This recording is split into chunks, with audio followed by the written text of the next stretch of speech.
Hello दोस्तों, आपका हमारे YouTube चैनल एग्जाम फोरम में बहुत बहुत स्वागत है। दोस्तों, आज के इस वीडियो में हम डिस्कस करेंगे 21 मई 2020 के करंट अफेयर के क्वेश्चंस। तो वीडियो को एकदम लास्ट तक देखिएगा और यदि वीडियो आपको पसंद आता है तो इसे लाइक करना, शेयर करना ना भूलें। साथ ही इस वीडियो का जो PDF है उसे डिस्क्रिप्शन बॉक्स में दिए गए लिंक से आप डायरेक्ट डाउनलोड कर सकते हैं। तो आइए शुरू करते हैं आज का वीडियो और लेते हैं आज का पहला क्वेश्चन। पहला क्वेश्चन आता है, किस मंत्रालय ने नेशनल टेस्ट अभ्यास मोबाइल एप्लीकेशन को लॉन्च किया है? तो इसका सही आंसर आता है ऑप्शन डी, यानी कि मानव संसाधन मंत्रालय ने नेशनल टेस्ट अभ्यास मोबाइल एप्लीकेशन को लॉन्च किया है। इस एप्लीकेशन की अगर बात करें तो यह एप्लीकेशन जेईई मेंस, नीट जैसे एग्जाम्स के जो कैंडिडेट हैं उनको मॉक टेस्ट करने में मदद करेगा। इसका मुख्य उद्देश्य लॉकडाउन के कारण बंद पड़े शिक्षण संस्थानों के दौरान छात्रों की मदद करना है। अब हम बात कर लेते हैं केंद्रीय मानव संसाधन विकास मंत्री की, तो वे हैं रमेश पोखरियाल निशंक। अगले जो पॉइंट हैं, अगले जो फैक्ट आ रहे हैं वह हैं मानव संसाधन विकास के मंत्रालय के द्वारा जो लॉन्च किए गए हैं अभियान, वेब पोर्टल या कह सकते हैं मोबाइल एप्लीकेशन, उनके बारे में है। तो यहाँ पर पहला अभियान है hashtag my book my friend अभियान जो लॉन्च किया है, उसके बारे में बात करें तो यह छात्रों के से लॉकडाउन के दौरान उनकी जो पाठ्यक्रम की पुस्तकें हैं उसके अलावा उनकी मनपसंद पुस्तकें पढ़ने का भी आग्रह किया गया है और उसे सोशल मीडिया पर भी जो है शेयर करने के लिए कहा गया है। अगला पॉइंट आ जाता है, मानव संसाधन विकास मंत्रालय ने stay home India with books जो है नेशनल बुक ट्रस्ट के द्वारा लॉन्च की गई पहल को शुरू किया है। ठीक है, नेक्स्ट पॉइंट की बात कर लेते हैं। तो मानव संसाधन विकास मंत्रालय और अखिल भारतीय तकनीकी शिक्षा परिषद यानी AICTE ने कोविड-19 से निपटने के लिए एक ऑनलाइन चैलेंज समाधान की शुरुआत की है। समाधान की बात करें तो इस चैलेंज के अंतर्गत छात्र छात्राएं और फैकल्टी के लोगों को नए प्रयोग और नई खोज करने के लिए प्रेरित करना है। अगला पॉइंट आ जाता है, मानव संसाधन विकास मंत्रालय ने आई गॉट पोर्टल को लॉन्च किया है। इसके बारे में अगर हम बात करें तो इंटीग्रेटेड गवर्नमेंट ऑनलाइन ट्रेनिंग है, इस यानी कि एकीकृत सरकार ऑनलाइन प्रशिक्षण। ठीक है, इस पोर्टल के द्वारा फ्रंटलाइन कर्मियों की प्रशिक्षण आवश्यकताओं की देखभाल करेगा, जबकि जिसमें शामिल हैं नर्स, पैरामेडिकल्स, स्वच्छता कार्यकर्ता, टेक्नीशियन, डॉक्टर और मिडवाइफ आदि इसमें शामिल हैं। लेते हैं अगला पॉइंट। अगला पॉइंट आ जाता है, मानव संसाधन विकास मंत्रालय ने ही भारत पढ़े ऑनलाइन अभियान को शुरुआत किया है। ठीक है, जिसमें देश की ऑनलाइन जो शिक्षा परिस्थिति है, पारिस्थितिकी तंत्र है, उसमें सुधार के लिए यह कार्यक्रम को शुरू किया गया है। नेक्स्ट पॉइंट आता है कि मानव संसाधन विकास मंत्रालय ने युक्ति वेब पोर्टल को लॉन्च किया है। अगर युक्ति की बात करें तो यह है young India combating Covid with knowledge, technology and innovation. ठीक है, इसके लिए यह पोर्टल लॉन्च किया गया है जिसके तहत शैक्षणिक समुदाय को शारीरिक और मानसिक दोनों तरह से स्वस्थ रखा जा सके। ठीक है, लेते हैं अगला question, question number 2। Question number 2 आता है कि हाल ही में नाबार्ड बैंक का चेयरमैन किसे नियुक्त किया गया है? तो इसका सही आंसर है ऑप्शन ए, यानी कि गोविंदा राजुलू चिंटाला को नाबार्ड बैंक का चेयरमैन नियुक्त किया गया है। ये फोटो में है दोस्तों गोविंदा राजुलू चिंटाला। ठीक है, अब बात कर लेते हैं नाबार्ड की। तो नाबार्ड की फुल फॉर्म आती है national bank for agriculture and rural development, यानी कि राष्ट्रीय कृषि और ग्रामीण विकास बैंक, जिसकी स्थापना 1982 में की गई थी और इसका मुख्यालय है मुंबई में। ठीक है, लेते हैं अगला question, question number 3। Question number 3 आता है, सुपर चक्रवात अम्पन या अम्फान से प्रभावित राज्य कौन कौन से हैं? तो इसका सही आंसर है पश्चिम बंगाल तथा उड़ीसा। ये दोनों राज्य अम्पन जो सुपर चक्रवात है इनसे प्रभावित राज्य हैं। अब बात कर लेते हैं इस तूफान के बारे में। तो यह तूफान 20 मई को करीब 3:30 और 5:30 बजे के बीच सुंदरबन, पश्चिम बंगाल में दीघा और बांग्लादेश में हटिया आइलैंड के बीच तट पर जो है ये पहुंचा है। ठीक है, अब इसकी बात करें कि यह नाम किसके द्वारा दिया गया है? तो यह नाम दिया गया है थाईलैंड के द्वारा और जिसका मतलब है स्काई यानी आसमान।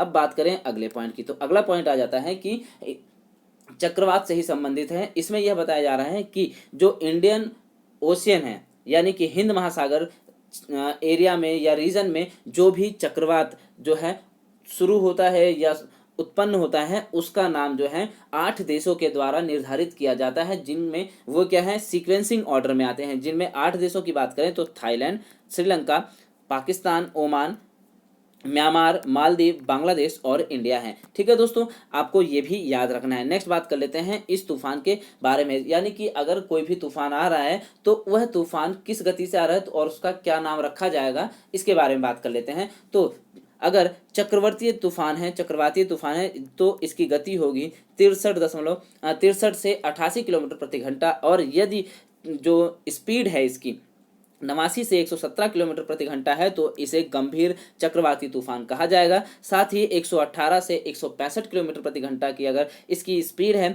तो बहुत गंभीर चक्रवाती तूफान कहा जाएगा। नेक्स्ट पॉइंट की अगर हम बात करें तो अगर स्पीड 166 से लेकर 220 किलोमीटर प्रति घंटा है तो इसे अत्यंत गंभीर चक्रवाती तूफान कहा जाएगा, और यदि इसकी स्पीड 220 किलोमीटर प्रति घंटे से अधिक है तो इसे सुपर साइक्लोनिक स्टॉर्म के नाम से जाना जाएगा। तो ये तूफान से संबंधित बातें हैं जिन्हें आपको याद रखना है। लेते हैं अगला क्वेश्चन, क्वेश्चन नंबर 4। हाल ही में किस देश ने भारत के लिपुलेख, काला पानी और लिम्पियाधुरा को अपने क्षेत्र में दर्शाते हुए नया मानचित्र जारी किया है? तो इसका सही आंसर आ जाता है ऑप्शन बी, यानी नेपाल देश ने भारत के लिपुलेख, काला पानी, लिम्पियाधुरा को अपने क्षेत्र में दर्शाते हुए नया मानचित्र जारी किया है। तो बात कर लेते हैं पहले हम कि नेपाल और इन क्षेत्रों की। तो दोस्तों यह जो क्षेत्र है भारत के उत्तराखंड में आता है और यह है नेपाल देश। ठीक है, अब बात दिखा लेते हैं कि नेपाल के पास यह जो एरिया है वह कहाँ पर आता है। तो दोस्तों यह आता है इस जगह पर, जो ये डॉटेड निशान है यह है डिस्प्यूटेड पार्ट, जिसे भारत की जमीन है, भारत का एरिया है, जिसे नेपाल ने अपने मानचित्र में दर्शाया है और वहां की संसद ने इसे जो है मंजूरी भी दे दी है। अब इसके बारे में हम बात कर लेते हैं अगले पॉइंट की। तो दोस्तों अभी हाल ही में आपको पता होगा कि जो भारत के रक्षा मंत्री हैं कौन, राजनाथ सिंह। ठीक है दोस्तों, नाम जानते होंगे आप राजनाथ सिंह। उन्होंने हाल ही में 80 किलोमीटर जो लंबी सड़क है मानसरोवर यात्रा के लिए उसका उद्घाटन किया है, और तभी से उसके बाद से ही यह जो मुद्दा गरमाने लगा है। साथ ही बात करें कि यहाँ की जो सरकार है, नेपाल देश की जो सरकार है, वो उसने इसे जो है मंजूरी भी दे दी गई है, यानी कह सकते हैं कि नया राजनीतिक और प्रशासनिक नक्शा जारी कर दिया गया है, जिसके अंदर भारत के जो ये तीनों क्षेत्र हैं, लिपुलेख, काला पानी और लिम्पियाधुरा के कुल 395 वर्ग किलोमीटर का जो भारत का इलाका है उसे अपना इन्होंने बताया है। अब बात कर लेते हैं नेपाल की। तो नेपाल की राजधानी है दोस्तों काठमांडू। यहाँ के राष्ट्रपति हैं विद्या देवी भंडारी और प्रधानमंत्री हैं केपी शर्मा ओली। ठीक है, लेते हैं अगला question, question number 5। Question number 5 आता है कि भारतीय इस्पात संघ यानी कि इंडियन स्टील एसोसिएशन का नया अध्यक्ष किसे नियुक्त किया गया है? तो इसका सही आंसर आता है ऑप्शन बी, यानी दिलीप ओमन को भारतीय इस्पात संघ यानी इंडियन स्टील एसोसिएशन का नया अध्यक्ष नियुक्त किया गया है। ये फोटो में है दिलीप ओमन, जिन्हें इंडियन स्टील एसोसिएशन का जो है नया अध्यक्ष नियुक्त किया गया है। अब लेते हैं अगला क्वेश्चन, यानी क्वेश्चन नंबर 6। क्वेश्चन नंबर 6 आता है कि हाल ही में किस देश ने फिलिस्तीनी शरणार्थियों के लिए $2 मिलियन की सहायता राशि दी है? तो इसका सही आंसर आता है ऑप्शन बी, यानी भारत देश ने फिलिस्तीनी शरणार्थियों के लिए $2 मिलियन की सहायता राशि दी है। अब हम बात कर लेते हैं सबसे पहले कि फिलिस्तीनी शरणार्थी कौन है। तो दोस्तों 1948 में फिलिस्तीन और इजरायलियों के बीच में एक युद्ध हुआ था जिसे अरब इजरायली युद्ध के नाम से जाना जाता है, और इस युद्ध में बहुत से यानी कह सकते हैं लाखों की संख्या में जो फिलिस्तीनी थे वह बेघर हो गए थे। अब उनके पास क्या है, खाने के लिए या किसी भी चीज़ के लिए उनके पास नहीं थी कोई चीज़ें। तो अब उसे जो है भारत क्या करता है, हर साल इन शरणार्थियों को संयुक्त राष्ट्र राहत और निर्माण एजेंसी के माध्यम से $2 मिलियन की अमेरिकी राशि इस साल प्रदान कर रहा है, लेकिन हर साल कुछ ना कुछ राशि यह प्रदान करता रहता है। अब बात कर लेते हैं कि यह देश इतना गरीब क्यों है। तो दोस्तों यह देश, अगर हम बात करें इस देश के बारे में या कह सकते हैं फिलिस्तीन के बारे में, तो सबसे पहले हमें देखना होगा इजराइल। तो इजराइल देश दोस्तों, ये ट्रायंगल वाला जो पार्ट बनता है यह इजराइल देश है। अब इसी में आ जाते हैं ये जो डॉटेड जो पार्ट बन रहे हैं, इसी में आता है दो चीज़ें, वेस्ट बैंक, यह हिस्सा आ जाता है वेस्ट बैंक का, और इसे कहा जाता है गाजा पट्टी, जिसे कंबाइन रूप से पैलेस्टाइन कहा जाता है। अब क्या है, जो इजराइल है यह इसे अपने देश का हिस्सा मानता है, लेकिन जो पैलेस्टीन जो लोग हैं वे अपने आप को क्या है, स्वतंत्र मानते हैं। इसलिए क्या है, यहाँ पर जो इजराइल है इसने अपनी सेना लगा रखी है, इसी वजह से यहाँ पर युद्ध हुआ था। अब बात कर लेते हैं इसके बारे में, इस देश की बात क्यों की जा रही है। तो क्या है कि दोस्तों यूएन जो है यूएन ने इस देश को यानी कह सकते हैं पैलेस्टीन को जो है ऑब्जर्वर स्टेट के रूप में दर्जा किया दिया हुआ है, जिस वजह से यह ना तो कोई किसी देश के साथ समझौता कर सकता है, ना ही अपना कोई उत्पादन कर सकता है। ठीक है, तो इस वजह से यह देश क्या है, बहुत ही गरीब होता जा रहा है। साथ ही साथ कह सकते हैं कि इसकी आर्थिक जो स्थिति है बहुत खराब होती जा रही है। इस वजह से जो है भारत जो है एक समझौते के अनुसार इन्हें हर साल कुछ ना कुछ मदद देता रहता है। किसके माध्यम से अगर बात करें तो यह देता रहता है माध्यम कौन सा है दोस्तों, संयुक्त राष्ट्र राहत और निर्माण एजेंसी के माध्यम से हर साल कुछ ना कुछ इन्हें राहत के रूप में कुछ सहायता राशि प्रदान करता रहता है। अब बात कर लेते हैं फिलिस्तीन की, यानी पैलेस्टाइन जिसे कहा जाता है। तो इसकी दो राजधानियां हैं, ईस्ट जेरूसलम और रामल्ला। ठीक है, नेक्स्ट पॉइंट की बात करें, इसके जो प्रेसिडेंट हैं मोहम्मद अब्बास हैं। ठीक है, और यहाँ के जो प्राइम मिनिस्टर हैं वह हैं मोहम्मद सत्तेह। ठीक है दोस्तों, सत्तेह जो है यहाँ के प्राइम मिनिस्टर हैं। अब बात कर लेते हैं इजराइल से। ठीक है दोस्तों, यहाँ पे आ जाता है पॉइंट की संयुक्त राष्ट्र राहत और निर्माण एजेंसी की। तो संयुक्त राष्ट्र राहत निर्माण एजेंसी जो है यह एक माध्यम है जिसके थ्रू जो है भारत सहायता राशि प्रदान करता है। इसका मतलब है United Nations relief and work agency, यानी कि UNRWA, जिसका मुख्यालय जॉर्डन की राजधानी अम्मान में है। ठीक है, आपको एक चीज बताना है इजराइल के बारे में। जी हाँ दोस्तों, यहाँ पर इजराइल का जिक्र हुआ है तो आपको इजराइल की कैपिटल, यहाँ के जो प्रेसिडेंट है उनके बारे में भी बताना है। ठीक है, लेते हैं अगला क्वेश्चन, क्वेश्चन नंबर 7 कि हर साल विश्व मधुमक्खी दिवस कब मनाया जाता है। तो इसका सही आंसर है ऑप्शन सी, यानी हर साल 20 मई को जो है विश्व मधुमक्खी दिवस यानी कि वर्ल्ड बी डे मनाया जाता है। अब इसके बारे में बात कर लेता हूँ। तो 20 मई 1734 में स्लोवेनिया में जो है एंटोन जॉन्सा का जन्म हुआ, जिन्हें आधुनिक मधुमक्खी पालन की तकनीक का जनक कहा जाता है। ठीक है दोस्तों, उनकी जन्म तिथि के को ही उनकी याद के रूप में वर्ल्ड बी डे के रूप में मनाया जाता है, उन्हें सम्मानित करने के लिए। अब बात कर लेते हैं कि मधुमक्खियों के पालन को क्या कहा जाता है, क्योंकि मधुमक्खियों के पालन को कहा जाता है एपी कल्चर। ठीक है, इस बार की जो थीम रही है 2020 की बी इंगेज इस बार की थीम रही है। और जो इंपॉर्टेंट पॉइंट है कि खाद्य उत्पादन यानी दुनिया के खाद्य उत्पादन का लगभग 33% मधुमक्खियों पर निर्भर करता है और वे जैव विविधता के संरक्षण, प्रकृति में पारिस्थितिक संतुलन और प्रदूषण को कम करने में भी सहायक है। तो ये पॉइंट आपको याद रखने हैं। लेते हैं अगला क्वेश्चन, क्वेश्चन नंबर 8, हाल ही में किस देश के प्रधानमंत्री थॉमस थबेन ने अपने पद से इस्तीफा दे दिया है। तो इसका सही आंसर आ जाता है ऑप्शन बी, यानी लेसोथो।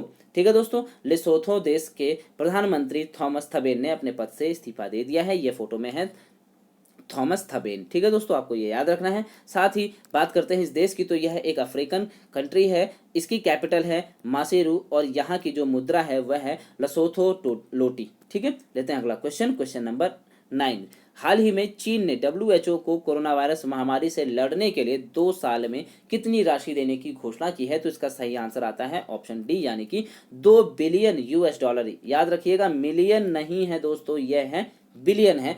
$2 बिलियन जो है चीन ने WHO को कोरोना वायरस महामारी से लड़ने के लिए 2 साल में इतनी सहायता राशि देने की बात कही है। अब बात कर लेते हैं कि ये सहायता राशि चीन क्यों दे रहा है। तो आपको पता होगा कि जो यूनाइटेड स्टेट है यानी अमेरिका है, उसने WHO की जो फंडिंग है उसे रोक दिया है। हर साल जो है यूनाइटेड स्टेट 400 से 500 million dollar United World Health Organization WHO को देता था और उसका कहना है कि WHO जो है चीन से जो जरूरी चीज़ें हैं, जरूरी न्यूज़ है कोविड-19 के बारे में, उसे पता नहीं लगा पा रहा है, वह सक्षम है, या कह सकते हैं कि चाइना का जो है WHO साथ दे रहा है। तो इस वजह से यूएस ने इस जो फंडिंग थी उसे रोक दिया है और उसे पूरा करने के लिए चाइना ने 2 साल तक 2 बिलियन जो है डॉलर, ठीक है दोस्तों, $2 बिलियन जो है देने की घोषणा की है। अब बात कर लेते हैं WHO के बारे में। तो वर्ल्ड हेल्थ ऑर्गेनाइजेशन यानी विश्व स्वास्थ्य संगठन, इसका स्थापना की गई थी 7 अप्रैल 1948 को, जिसका हेडक्वार्टर स्विट्जरलैंड के जेनेवा में है और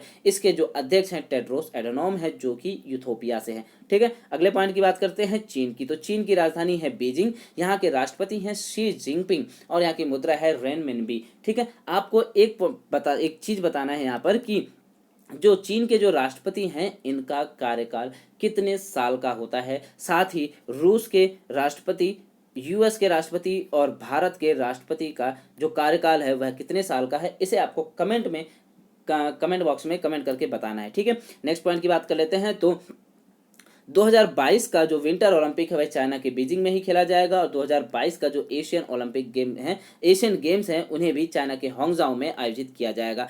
हाल ही में FIDE-Chess.com ऑनलाइन नेशंस कप 2020 को चाइना ने जीत लिया है। लेते हैं अगला क्वेश्चन नंबर 10। क्वेश्चन नंबर 10 आता है, हाल ही में साल 2019 का अलेक्जेंडर डेल रिम्पल अवार्ड से किसे सम्मानित किया गया है। तो इसका सही आंसर है ऑप्शन सी, यानी वाइस एडमिरल विनय वधवार को अलेक्जेंडर डेल रिम्पल अवार्ड 2019 से सम्मानित किया गया है। ठीक है दोस्तों, ये फोटो में है वाइस एडमिरल विनय वधवार। ठीक है, अब बात कर लेते हैं इनके बारे में। तो वाइस एडमिरल विनय वधवार जो हैं भारतीय नौसेना जल सर्वेक्षण के मुख्य यानी जल सर्वेक्षक हैं, यानी हाइड्रोग्राफर हैं। उन्हें यह पुरस्कार भारतीय जल सर्वेक्षण और हिंद महासागर क्षेत्र में उनके उत्कृष्ट योगदान के लिए दिया गया है। यह पुरस्कार को यूके यानी यूनाइटेड किंगडम के रक्षा मंत्रालय के द्वारा प्रस्तुत किया गया है। अब बात कर लेते हैं हाल ही में एक करंट अफेयर की कि V admiral GM Hiranandani memorial rolling trophy 2020 को जो है